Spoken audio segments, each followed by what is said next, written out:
um, at Great American Ballpark shortly after it opened.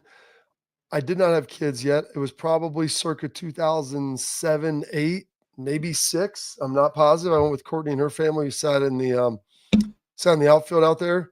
So yeah, that was yeah, we were out there doing all that, doing our stuff out there. So it was interesting to say the least. But I've seen a game in Chicago since then at Wrigley, and then I've been to Busch and seen the Cards play as well.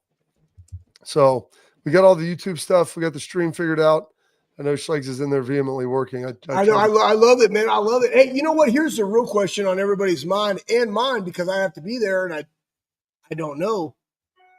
Friday, you're running the gasser test. 20 halves, 18 seconds, 30-second rest, no gap in between, right? We're just going to go straight through, right? Correct? Yeah, I'm not taking with Tress, because that's funny. You would remember that. That's what CJ. Of course I remembered it, because I was like, I'm going to get through the first 10. Yeah. There's always, just so everybody knows, there's a way to run a gasser, and there's also a way, like psychologically, that you got to go do things. Like I always started out with my clothes on. I had shorts. I had my skivvies. I had probably a sleeveless, undershirt, and I'm running. At about 6 to 7, shorts came off. Okay. And then I was just shirt. And then after, like when I got to that break, it might've been 6. Then I ran 4 more. Then the shirt came off. And then we went to 45 seconds and I could take no more clothes. I tried to build it up that way. When we ran the test, I just got straight down to the doomajig. This was like how we would do it when we had to do extra, when we were preparing for it. But you got to have those goals in mind. I got to get to 6, or, hey, I'll get to 10 and then we get this. And when I get to 15, this is coming down. Oh, anybody can do 5. And that's how you talk to yourself. But more importantly, when is this going down? Because I got to completely rearrange the schedule that is absolutely chaotic so I can be there for you. What time are we doing this? Well, I get off my show at 8 o'clock. So, okay. I mean, immediately post haste, warm up. When are they at the practice? When are they at the doomajig? Like they'll be practicing. They'll start warming up, I think, around, they're like walk through at 8. It's like 8:30, somewhere around there. I mean, they'll be ready to go right after that. I mean, I can wait. So right after your show, the morning juice, 2 hours of frothiness with Tito. You're going to go over there. I'm going to meet you there at 8:30. Well, I'm going to be there. We're doing the show from practice. Well, I'll be hot day. Okay. Bodie actually wanted me to ask you, like, would Schlegs want to come over and just jump on at the end of the show or something? I'm like, I don't know. I'll ask him. That'll be Poof David Copperfield. See if he 3 dudes, 1 mic. I don't know. Sounds terrible. But yeah, maybe I could do that. Yeah, we'll figure that out. But yeah, I told him, I go, he's my time guy. So yeah, we're going to be there. I'll be there hot and ready, ready to go. So we got that. So that's my last hard run. Got a little cold tub. I'm going to do maybe some elliptical tomorrow, a little back on Thursday, and then, dive on in, man. I'm going to get my rapid reboots legs. Yeah, those are a little bit. Those good guys. You should get them. Yeah. My hamstrings, I'm going to tell you right now, they're already starting to get sore from like those sprints. That's the fat, like most high velo, high velocity runs that I've had like that in a while, trying to like drive out and hold high end speeds. It's a lot more difficult than it used to be. But big show today. I can mention we have Bill Bender join us. I want to dive in before Bill gets here, Schlegs, and talk a little bit about, let's go with the running back room today, because that's the smallest position group. And so that will allow us to just kind of do that one segment and then get to Bill, and we'll talk with Bill for a while. Sure. Everything. I was going to do O-line today, but then remembering we had Bill, like, dude, so big. Yeah, that's what so she girthy. said. That's a 3. Hey, Joe, listen, I have 3 fans in here, and my shirt's a little wrinkly. One, it's gas station ready day on the juice, okay, because it's Schleg day. So I worked out. I had a young man that's going to college, returned to play, so I trained him, got a little frothy, and now I'm on the show with you guys, and I didn't want to change shirts because I'm jailhouse strong. I didn't have time to shower. That's when my collar's all jacked up. I just threw a fresh shirt on. Like, what do you guys want out there? I mean, you rather, like, we're over here. I'm living in 87 degrees because I'm doing hard things, making myself tougher. I want to go into a coma right now because it's so hot. And I did just have one of these mocha latte. I'm not a big mocha latte guy. I like raw nutrition, but I had one of those doomajigs. And we're here to give you guys a juicy show. That's what we're So doing, Joe. a couple of things on that. Number one, before we get going, I wanted to mention the date because it is the birthday of one Laura Hawk. So it's a Oh, big happy birthday for I her. wonder what a female hawk sounds like. I don't Probably know. similar to the male hawk schlegs. I don't know if Okay. the human ear can differentiate between the female call and the They mother know the call. difference Well, of the the calls. difference between like types of calls, like we had a red tail Yeah. nest at my parents' house. And when the little chicklets, they were Yeah. like needing help, you could hear the mom, like your dad, I don't know who it was. Like there was a panic one that they had. It wasn't the hard screech. It was more like, hey, I'm coming to save you. So big happy birthday to our girl Beebs. I saw her brother, Brady, over at the Wood. He was chilling up with Mick. They're doing some stuff, I think, for Fox to get the season started and kicked off. So they're going to shoot some stuff. And I go, hey, Brady, you text your sister happy birthday? He goes, what day is it? I was like, it's the 29th. So Buckeyes. So I confirmed with AJ that I always get confused if it's the 28th or 29th, but it is today. So big Well, it's happy right birthday. by you. It's right by you. Yeah, it's a couple days You know. before, and I can never remember how many days. I knew it's not the 30th or 31st, but I couldn't remember if it's 28th or 29th. But with you also, Schlegs, with the running, I've been running in long sleeves. So I've been preparing myself psychologically because I'm going to run in probably a cutoff and then peel that off and probably just compression shorts by the end. So be rolling with that. But let's get into the RBs. Let's do it, man. So you I lose love it. Quinshawn Judkins, you Yeah. lose Travion Henderson, the best 1-2 punch in college football. Yeah. We had Carlos Lachlan on here, and his quote was, I'm the one cooking the chicken. I can cook it. I can coach anybody. I can make anybody great. So I don't need to go get 5 stars. That's what he's telling the 5 stars, which if you're the right 5-star Schlegs, that's going to excite you. Like that's going to challenge you. You're a competitive guy. So they've got sophomore James Peoples coming in. He's a Texas guy, right? Yeah, he's from San Antonio. Yeah, so he's a San Antonio guy. It reminds me a lot of J.K. Dobbins, who J.K. was from Texas as well. He was LaGrange guy, but they smile a lot. They're happy dudes, similar builds, similar athleticism. They brought in C.J. Donaldson, who I didn't realize was like a tight end H-back originally when he got to West Virginia. But he's a bigger dude, man. He's 6 foot, over 6 foot, like 6'1", 6'1.5", maybe. You know, they say he's 6'2". Yeah, maybe 6'2", but I don't know about that, but he's got a girthy neck though. He's a thick dude, but he's leaned down. Like you've seen him lean down. And then you've got a couple of younger guys as well that are going to be in the mix. Really like Bo Jackson. And then what in the Sam Williams-Dixon is back as a redshirt freshman. So both those guys, first and second year players. And then Anthony Rogers. So you've got a nice mix of dudes. I'm curious to see how Locke is going to play it. I think James Peoples will be the lead dog. But that's how he did it with Trey. And then he ended up switching it up and made Q kind of the lead dog. And Trey was kind of the change of punch. And like most people didn't even know that, with how it kind of went down with just the rotation, because they're both playing and getting about the same amount of touches just when they were playing. And then is he going to incorporate one of the younger guys, whether Bo Jackson, Sam Williams-Dixon, like Anthony Rogers, of those next 3, who will be that next guy up, Schlegs, into the mix? Yeah, so you want me to answer what that is? No, I think so. C.J. Donaldson, guys, like when he was at West Virginia, was a bigger guy. 237 is what he was listed at. He is no longer 237. He's in the 220s, and he's feeling significantly faster. And it's not like, and that's the thing. Everybody's a little bit different in everybody's offense, and so what we need from that backfield, I think it's a really good dynamic. James is about. They have him listed at 5'10", I believe. I think he's more closer to like 5'11", but he's gotten thicker. And I remember training, this is a year ago or a year and a half ago, but working with James when he came in because he was an early enrollee. You know, like you're in high school, you just don't know that you don't know until you know that you don't know.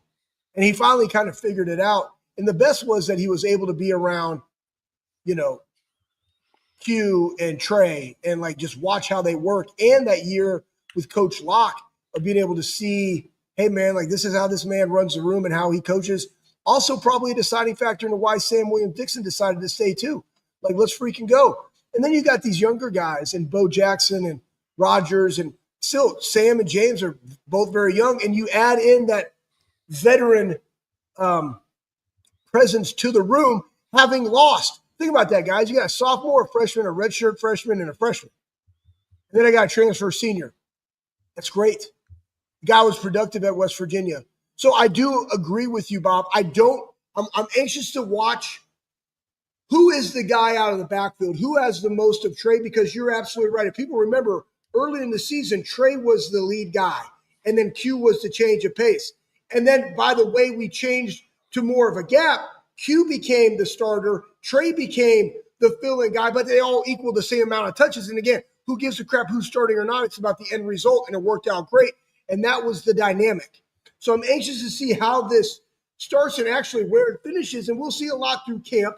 But who's the guy out of the backfield that can do the things that Trey wants to do, the play action pass? Because again, the dynamic of the passing game is going to be a little bit different this year because you have Max Eclair. Yeah, Max Eclair, right? Yeah. Is it Eclair? I always want to, for some reason, I feel like he's kind of French. I want to church it up and throw an E on there. Yeah, I mean, who doesn't love a good chocolate eclair, Schlegs? They already got a French guy in there. He's from Canada. Who's that? Tied in. No, dang it, he's not even on the Doomajig. I know his name. I just called him Frenchie. But even though I think he's from Canada. Don't worry about it. It's okay. I respected him. I just say parlez-vous français, Frenchie, and then, yeah. I'm really excited, though, to see James Peoples, to see if he can take that next step. Like, he didn't get as many reps last year, I think, as people anticipated, and I did as well. And that was probably by design. But what's interesting is the way Carlos Lachlan rotated these guys and how everything kind of went down is you saw Quinshawn obviously have a huge game against Notre Dame in the national championship. And then the week before it was Trey having a huge game against Texas and the game-breaking plays that he had. And then in both games, you're watching them block for each other and how dynamic they are there. And so that's the one thing that with these guys, you know, is there one of them that'll be able to be that passing threat? Yeah, no doubt. Like with what they're doing with Trey up in New England, he's doing a lot of stuff out of the backfield. They're moving around. He's kind of like that Swiss Army knife.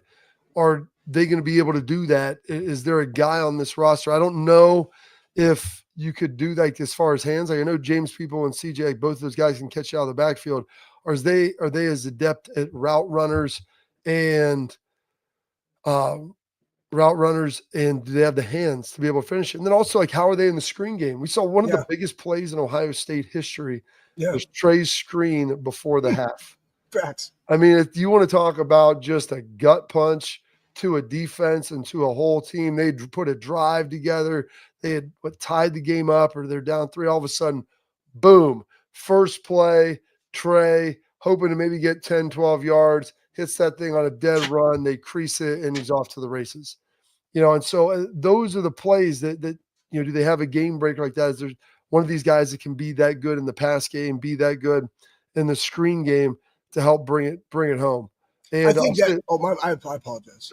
Go for it. Like Bo Jackson's a big dude and looks good too. So I'll give you the final word before we get going. No, my final word was this, and we're going to see this, and somebody put in there like James played wide receiver. Maxence LeBlanc. Is he related to that's Matt LeBlanc off of Friends? Yeah, no doubt, 100%. I just call him Frenchie. But anyways, hey, here's the thing. When you have a big guy like CJ, and this is what I love about Coach Locke, like when our coaches talk to the guys, they're talking about, I'm going to develop you for the next level. What are the things that you got to do as a running back in the passing game that can separate you? Bob, you and I know it. Man coverage, any type of zone, 3-by-1. I got 3 angle routes.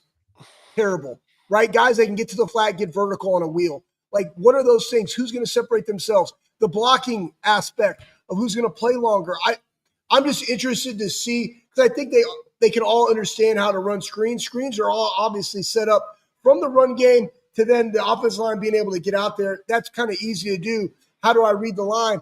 But I want to see how they just kind of mature through this process. You hit the nail on the head. It is James People maturing to now being the guy, because he has the physical qualities. You and I have both seen him in preparation. He has all the tools. You said J.K. Dobbins, like, you are spot on. They are so similarly built, right? Kenny had the same. Matter of fact, boom, side nugget, CJ Dobson, only 2,000-yard rusher, right? In Ohio State history, J.K. Yeah. I mean, that's a fact. Not that it's going to happen because we got 2 backs and we got so much depth, but very similarly built. All right, attention, parents, athletes, protect what matters most with Export mouth guards trusted by professional athletes, designed by an NHL team dentist. Export mouth guards are scientifically tested to help absorb those high-impact hits, protecting your teeth and your brain. Parents, listen up. Export mouth guards have 3 layers of advanced protection, patented carbon fiber. They 3D print that bad boy right to your grill for more protection, better performance, max comfort, and clear communication. So don't take chances with your safety. What you want to do this weekend, football season is here. All the fall sports are coming up. I don't care if it's field hockey, you got lacrosse in the spring. You can use these things for a multitude of sports. You're going to visit the Armory on August 2nd from 9 to noon. That is this Saturday. Go online, schedule your appointment, use code export20 when you schedule. You get 20% off. Come to the Armory, see all the goodies that they got there on Saturday. So go check them out. We got Bill Bender of the Sporting News coming up next.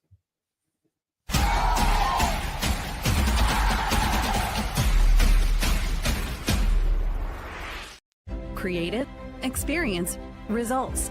That's what drives growth. That's what builds brands. That's Lake Spur Marketing, a full-service agency built on trust, strategy, and performance, not fluff. From bold strategies to flawless execution, every campaign is rooted in smart planning and driven by clear goals. We don't chase clicks. We build partnerships. We show up, dig in, and deliver every single time. Lake Spur Marketing. The proof is in our partners.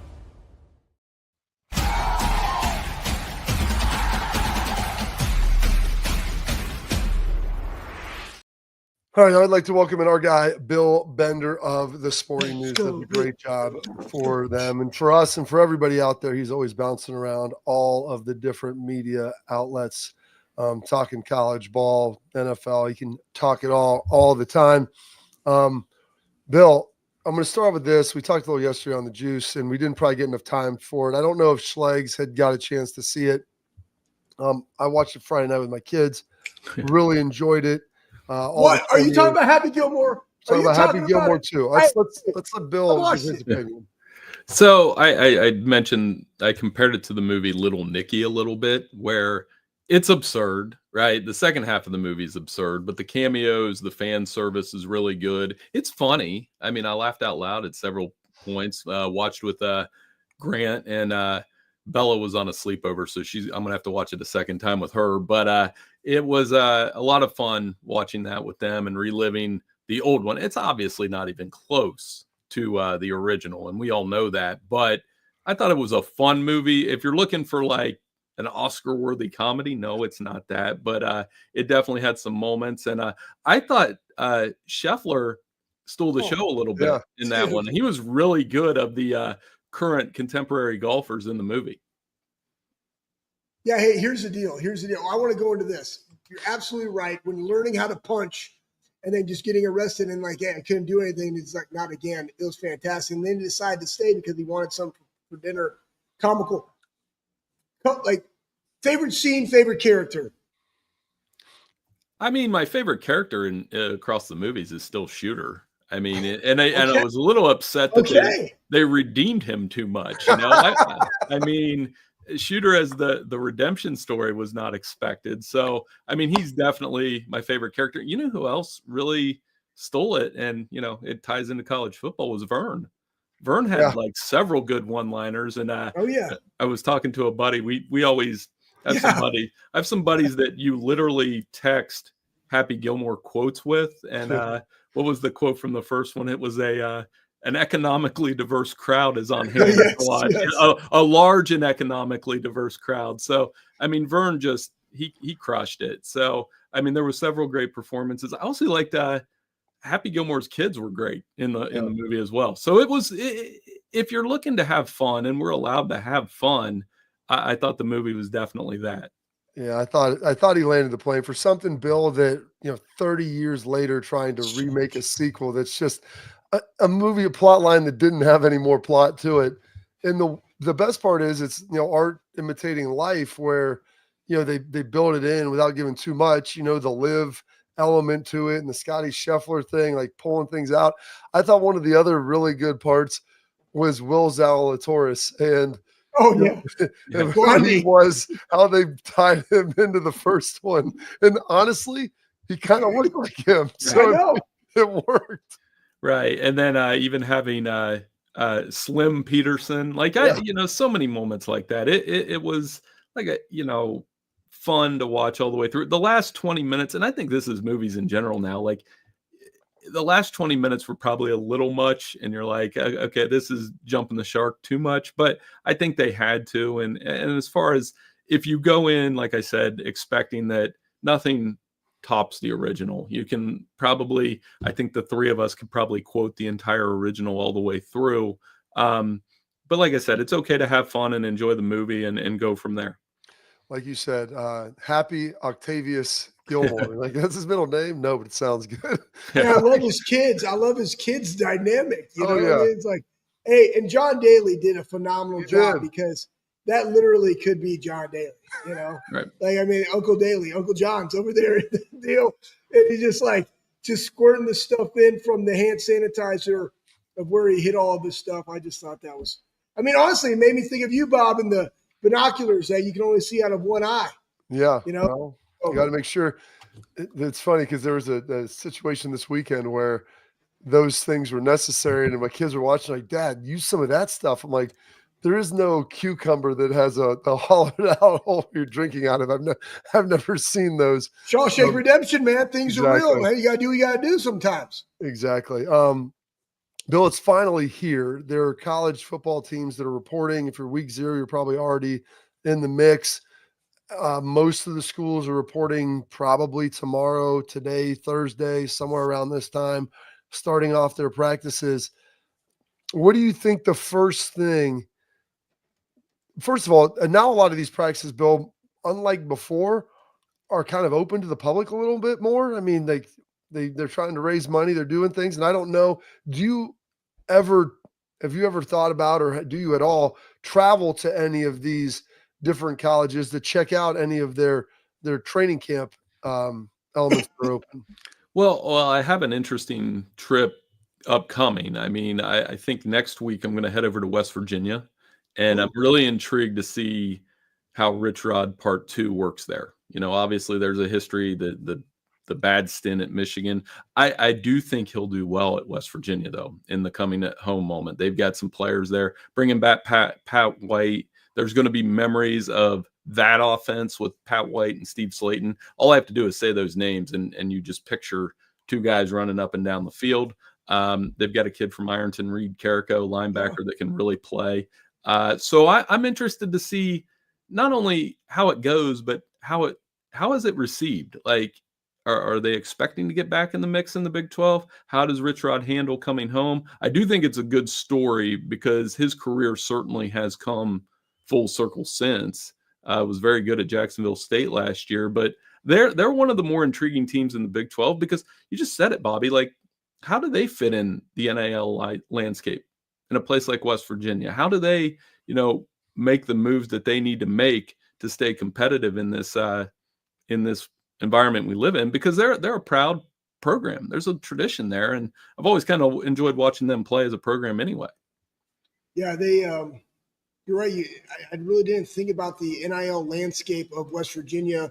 Obviously, you have people that can give money, but now that those things are being vetted through Deloitte, like, who's really out there dishing cash money? I mean, the Greenbrier, maybe, I don't know, spokesperson for them.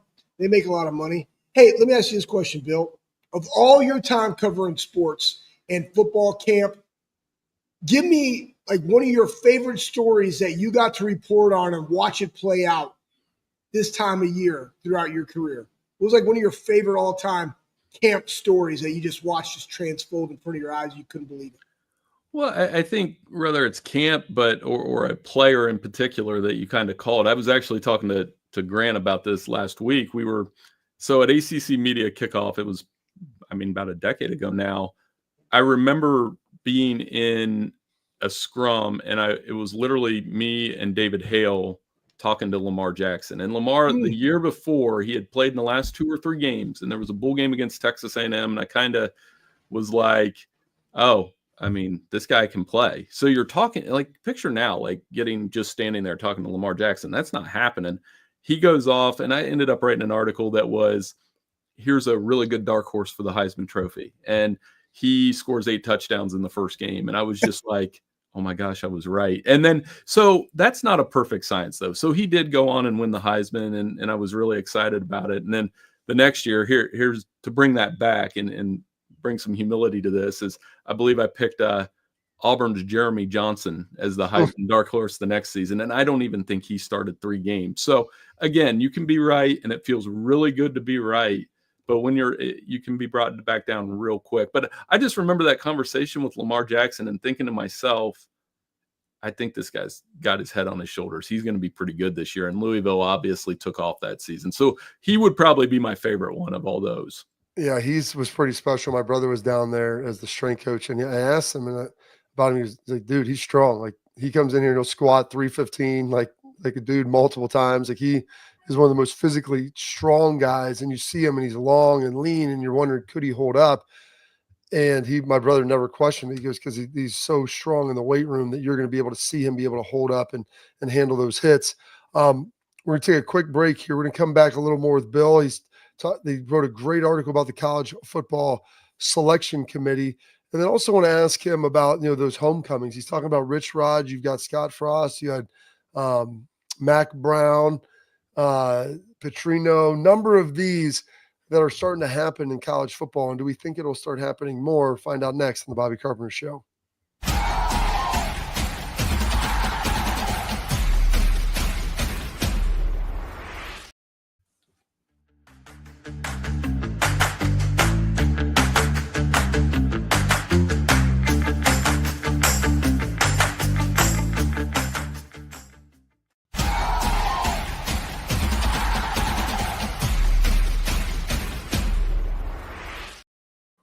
All right, welcome back in. It's the Bobby Carpenter Show. And I guess this is one of the questions, because you made me think about this. And I've talked a little bit about it, Bill, because we've seen it happen to varying degrees of success. I think Bobby Petrino's second tenure at Louisville, they got to 10-2. He had a Heisman Trophy winner.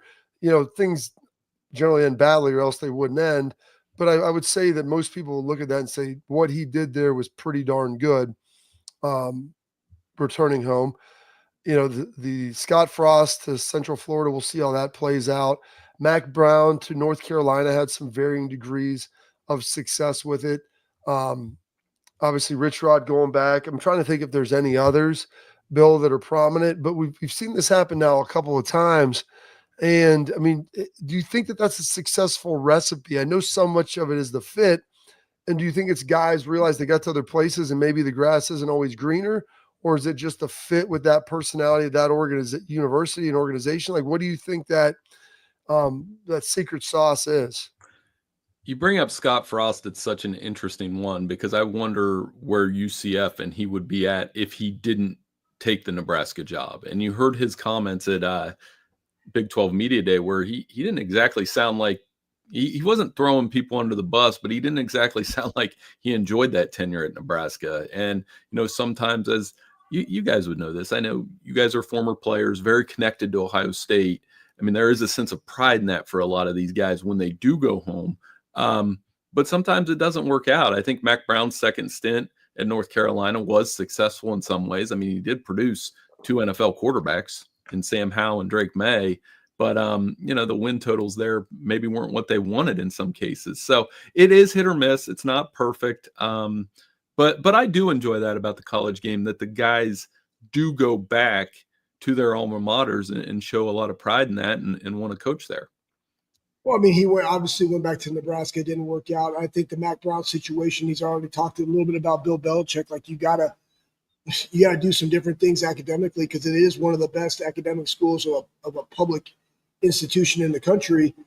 And it's changed a little bit. Plus, like, hey, we got to put some money in, right? We can't just be a basketball school. We got to put some money into this NIL deal and what they want to do. Here's another question for you, Bill. Just looking at the Big Ten landscape, Indiana, Kurt Signetti, Google me, all that kind of stuff. And again, it doesn't have to be somebody that comes in new, but who do you feel going into this camp has an opportunity of being that Indiana of this year? Because there are a lot of question marks around Michigan. Can Underwood be that guy? Penn State, they got a lot of guys coming back. Obviously, we know about Ohio State, USC. What can Lincoln Riley do? But who is going to be that Indiana that surprises some folks and is there at the end of the year, could potentially make the college football playoff if we get 4 Big Ten teams in. So I don't think we can call Illinois that because they're going to be ranked in the top 12. You know what I mean? So Indiana wasn't ranked to start last season. They weren't ranked. Yeah. Right. They came out of nowhere. So let's try a team that would come out of nowhere and do this. And, one that pops in my head a little bit is Washington. Ooh. If Washington made that run, remember last year, new coach, ton of guys went to the NFL, ton of impact players that went to the NFL, including their quarterback, receivers.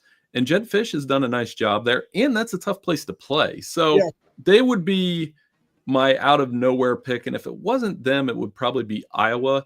And the big if Mark Gronowski, the South Dakota State transfer quarterback, can get that passing game going. I mean, we've spent far too long calling Iowa a punchline on offense. They've got to get that going, but they still find a way to win 8, 9 games without the offense. Imagine if they got that going on top of it. Bill, you put together a pretty great article, I believe, about some of the CFP expansion. Could you kind of high level that, where we're going with that? What kind of your thoughts are of what you see the future being? And everybody assumed 16, and the brakes have kind of been pumped a little bit, it seems like, over the last couple of weeks. Yeah, I had a chance to sit down with Rich Clark. He's a really good guy, by the way, the college playoff executive director, has a tie into Coach Grobe, who I knew at OU. Very nice. And we sat down and talked. And, the feeling I got from him is he does believe these commissioners can come to an agreement. He was, but that deadline's there. So he didn't come out and say this, and there's no way, you could make somebody do that. But I get a prevailing sense that we might be at 12 for a couple years. Because we're not going to have, I don't think we're going to come to an agreement by December 1st. All those things we've talked about between the SEC, the Big Ten, the ACC, the Big 12. I don't think we're going to compress the schedule. That was something that Rich did say on the record, that, the schedule is what it is right now. There's been no move to kind of bring that schedule up. I mean, that might be something in the future. And they really are working on a strength of schedule model, which is, again, tough to do because you have the numerical stuff. But as we were talking about, I mean, you just can't measure going to Illinois when it's windy. Right. You can't measure playing at Florida let's say there's a hurricane remnant that weekend and they're playing in all the rain. And we've seen some of those games, right? Remember that NC State Notre Dame game a couple years ago where they were literally playing in almost a hurricane? So you can measure certain things, you can't. And I think Rich does do a great job of upholding what they're trying to do. And he does want that human element in there. And so do I. Well, I mean, you can't, that's what I don't get it. Now that you're just saying that, because guess what? AFC East, you're in Buffalo. It's freaking terrible. I mean, you go to New York Stadium, that ball's blowing all over the place, right? Like, Bob, you played the AFC North stuff, or AFC East. Like, it is crazy. In the AFC North, like in Cleveland, off the lake, like you can't measure it because you just play. It's just good on good, which is why you got to go to 9 games. I think the easiest thing is, hey, if you're in a Power 4, you're playing 9 conference games. You're going to play 1 really good out-of-conference game. You got 2 more. And there you go. 12. Boom. Poof, David Copperfield. Move it all up. Have the playoffs, and let's freaking go and end the first week of January. Sounds pretty simple to me. I'm just saying. Well, let me ask you guys a question. Are we willing to give this 12 team a chance with straight seeding? I do want to see it before, if we're going to just push and jump into 16, I would prefer 16. I'll be honest about that. But I do want to see 12 teams straight seeding because I think that was the biggest thing that was out of whack for me last year. It's just looking at Ohio State is 8, but they're really 7. You know what I mean? Tennessee was 9, but they were really 6 or whatever they were ranked. I want the numbers to match, and that makes sense to me. And let's see how that works for a year, because I do think we may have this 12-team playoff for a couple years. I'm with you. The one thing that I think the bye is nice, but I think most of the coaches right now, Bill, and I think a lot of the players and probably fans too, it's like, hey, the bye is great. And especially for these universities that now all have to find ways to fund things in a bigger way, like getting that home game. And I don't know if you were here for the Tennessee game, like you're up at South Bend, like you go to any of those sites, whether it's Happy Valley, and then where was the other? Notre Dame, Texas. Yeah. Like you think about all those places. I mean, those are some unbelievable environments that were raucous crowds. And I think when you get to 12, like, yeah, top 4, that's awesome. We don't have to play. But I think most people would rather play the bottom 13 to 16 and just have that home game to keep the momentum rolling. And then also for the coffers and for the recruiting and for everything else that comes with it. Yeah, and I think a couple things. One, you're exactly right. That's college football's trump card. The campus games, the campus environment, seeing a game at Death Valley, being at that Ohio State Tennessee game was amazing. The atmosphere was awesome. It was like a big time. You and I grew up with this. It was like a Ohio high school state semifinal. Yeah. It felt like that, and those environments are awesome. So, and the other thing, real quick, is with the data that they're trying to come up with. Remember, it changed last year. It's hard to you can't measure. I can't do it. You can't measure rankings from last year when you had USC, UCLA, all these teams move to the Big Ten 10 years ago. Yeah. So we've got to give that a few years before we come up with a strength of schedule model of what these realigned conferences really mean. I completely agree with you, Bill. We appreciate the time. Great stuff. Go check out his stuff at Sporting News. He does such a great job, and he's so gracious with his time for us. Thank you, sir. Jimmy Grilly told me to tell you hi. The whole Grilly clan saw them on Saturday night down in Lancaster. So hopefully we'll catch up soon and enjoy the start of training camp. I will. Thanks so much. I'll give Jimmy a text right now. I'll talk to you guys soon. Exactly. See you, Richard. It's our guy, Bill Bender, doing a great job. And the Sporting News, kind and gracious enough to join us as well each week. I want to tell you about our friends over at Backer. That's bckr.com. They've got some of the elite Ohio State apparel, and the season is upon us. I know that it's hot and it's muggy and it's sticky, but it will be cold again, Schlags. There will be wind. There will be rain. Backer has you covered with the elite fan gear with all the features you want for Ohio State, and they've got about 7 or 8 other schools that are in there. They've got great hats. Their stuff is phenomenal. It's really nice, elite high-end gear, great for gifts as we're coming in, back to school shopping, whatever it may be. So head there, bckr.com. Use promo code all caps BOBBY Bobby. I've got all their stuff. I love it. That's for free expedited shipping. bckrbacker.com. We have our headlines coming up next.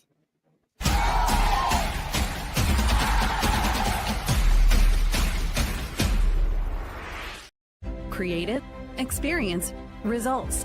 That's what drives growth. That's what builds brands. That's Lake Spur Marketing, a full-service agency built on trust, strategy, and performance, not fluff. From bold strategies to flawless execution, every campaign is rooted in smart planning and driven by clear goals. We don't chase clicks. We build partnerships. We show up, dig in, and deliver every single time. Lake Spur Marketing. The proof is in our partners.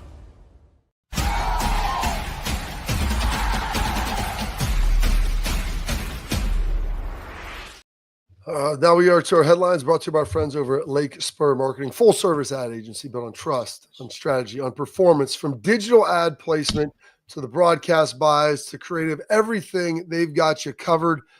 All the mediums, they're going to be there for you. At Lake Spur Marketing, there isn't a set it and forget it strategy. What they do is they're going to tailor a plan directly to fit your business and your industry. They'll customize it to your needs. Leave your marketing to them so you can do what you do best, which is run your business incredibly efficiently. Lake Spur Marketing, the proof is in their partners. Visit lakespurmarketing.com today. So our headlines here. I know you wanted to get to it. Hey, real fast. Can I say one thing about that playoff doomajig? Yeah. Here's why I want 2 home games at Ohio State. I think that if you're in the college football playoff, that week following your 12 games, that is the bye. They all get it, and now it's the March. Like, that's it. You got 4 games. I like that. It's the gauntlet. It's whatever you want to call it, but like you got to win 4 games to win it all. That's it. That's what you do. And if you're like, okay, well, we want some more revenue. All right, then you lose in the first round, you take those teams, you have a bowl game, whatever the case may be. Like that's fine too if you want to get that for development. You want to get the revenue, Schlegs, you know what I tell you? Be in the top 8. Be in the top 8. Be it. Go get it. Go get that money. You want to get even more, be in the top 4. Then you get 2 rounds. Okay. And like that's beneficial. And so here people talk about the scheduling non-conference. I'm like, you know why having big non-conference games will matter? Because if you win those games, you're going to get those. You're going to get the 1 through 4 seed or a 5 through 8, and you're going to have at least 1 round or 2 rounds at home. If you don't win one, okay, and you still do really well, maybe you'll still be 5 through 8. You're still going to get in. Yeah. But winning those big games, that's the trump card that people will be able to keep it throw. competitive. Yes, and it makes it competitive. Like, you've got to separate yourself and delineate yourself. All right, so Schlegs, I know you didn't get to this yesterday. The final week of training was last week. Guys got a couple days off. Weight room was open. Saw Bennett Christensen in there today, or some other dudes cruising through there. Bennett Christian, who has 2 first names. Exactly. Is it Christian Bennett or Bennett Christensen? Christensen Bennett? I mean, who knows? I don't know. I don't know. Where's the comma, Schlegs? Who knows where it goes? Like, are we doing last names first names first, whatever? Great dude, though. We were talking about you and how he enjoyed playing. It's funny because I forget he's still got some time left. And I told all the guys, I go, I'll give you I'll give you the trailer to the stories, but I can't tell you the whole story until you're done playing. So that's the nugget to stay around, okay? And he's like, man, I love your dude, Schlegs. He was talking about fishing and hunting with Higgs and all that. And so, AJ and I hosted Schlegel on his visit actually here. I go, before you were able to play 17 years in college like you could now, Schlegs was the 25-year-old dude getting drafted who somehow did not have a break from high school. He went straight. I was like, they don't redshirt the academy, so he went to the prep school, and then he was 2 years there, and then he came here and sat out a year. He did our 19 years old hosting him when he's 21 on his official visit, and then he gets here. I was like, he got in a little bit of trouble. I was like, those are the stories. That's the trailer. What happened next? And it's like Hangover. All of a sudden, Schlegs was just gone. What happened in between? Nobody knows. You'll find out later when you graduate. So that's the brotherhood. You have to stick around to get to the rest of this. That is the rest of the story. Boy, Paul Harvey. And that is the rest of the story. Throw the dudes of the week up there, Pat. These were the final dudes of the week. In the crew here, Schlegs. You want to outline who all the guys are, or do you want me to do it? You go ahead, and I'll talk about them. Who is that? Is that Jalen? That's Jalen McClain, KJ, Lincoln. There you go. I just said it. Well, I couldn't see Jalen. I mean, Jalen's got the little wave cap on, so I was making sure. Yeah. You got Ryan, then obviously KJ beside Ryan. And what's impressive is KJ's 6'4", 5". Like, he's a big dude. Big dude. Defensive end. And you see Lincoln right beside. That's what I've tried to tell people. Like, Lincoln is a big dude. Like, he is a physically gifted guy. Like, he doesn't look out of place. If you told me, Schlegs, that he played like safety or like overhang linebacker, now he might be pumping the guns a little bit, pushing them up there. But he looks really good. And then Jalen's just standing there like stoic as ever because he doesn't talk. So these are the dudes of the week, final week. Like, who's training to the very bitter end? Like, who's grinding? Poof, David Copperfield, Schlegs. These are your guys. I'm looking in there. Jalen got some I can't tell.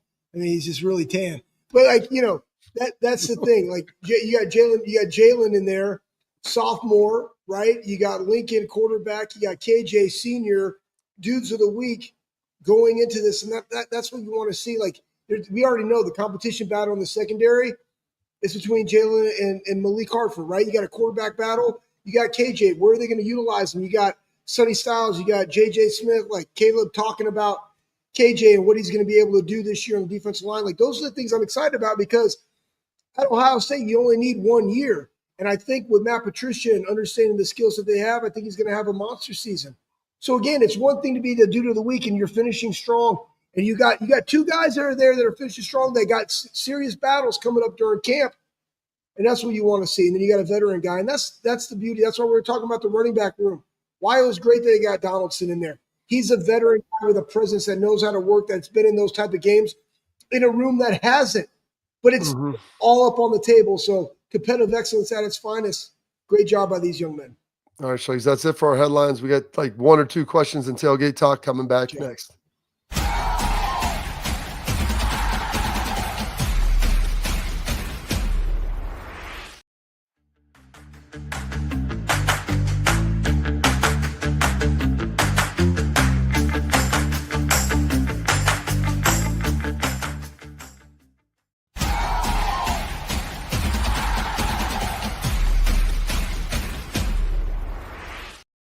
All right, welcome in to the Bobby Carpenter Show, our Tailgate Talk, brought to you by our friends at Real Truck. All right, Schlegs, we got anything in the chat that you've been frothing up here that you want to? Man, all these guys' chats have been good. Now, we've talked a lot about it, and I accidentally just hit the doom-a-jig where I couldn't see it. But, people have been talking about Brandon Ennis, how straight he is. I think Brandon Ennis is going to have an absolutely monster of a season. And again, we don't know what it looks like. And again, what is monster of a season? I just look at it, who adds value. He's going to add value. Mac's going to add value. Will Kazmarek has been on the show, is going to add value. Bennett, Christian Bennett, they're all going to add value in some form or fashion. I'm interested to see, now that we go into camp, how it's all going to play out. Who's going to go get those first team reps? Who are going to be people that can slide in and do different packages? That's really what you're looking forward to. It's because these guys also know that they can have a great career potentially at the next level. They just have to have a minimal amount of time here, but they're working toward this right now. Competitive excellence at its finest during camp, because this is what we do to get ready for the start of the season, which comes at you fast and furious when you got Texas at home. Unfortunately at noon, but it's real. Absolutely. Someone asked, what time are the practices when the stars align? 9:15 to 12, opens at 8:30. Morning Juice is going to be out there. Fan will be out there for the first from about 6 to noon. Rolling around, you'll see Schlegs and I out there. And, if you get there at 8:30, Schlegs, maybe that's when we'll run it, when they open the gates and the folks can come in and just watch us on a random turf field all the way down there, not blowing a whistle, just yelling times out. 15, 16, 17, 18. Good job, bro. Good job. Embrace the pain is what's going to happen, Schlegs. All right, we'll wrap it up here next on the Bobby Carpenter Show with the parting thoughts of one Anthony Schlegel.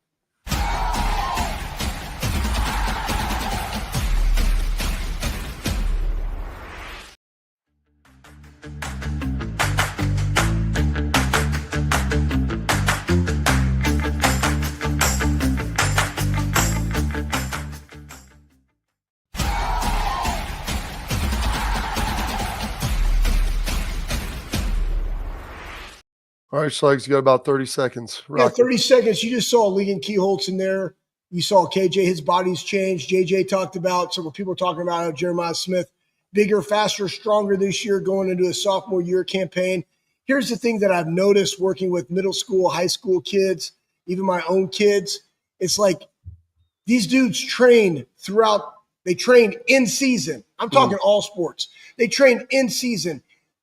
They allow their bodies to rest and continue to train in the off season. Like, they ramp it up. For some reason, at the youth level, everybody thinks we should just do skill work all year. And you wonder why your kids never grow. Like, these guys have completely transformed their bodies over this time because they are literally training. And they're eating and they're sleeping and they're training. Skill is one component of it. Natural abilities another. And then what your body can give you is the third. And that needs to be trained. It needs to be fed. It needs to be rested. So that's the triangle within the triangle. That's Schleg's Health Minute and Nugget for you today. We'll be back on tomorrow for the Bobby Carpenter Show.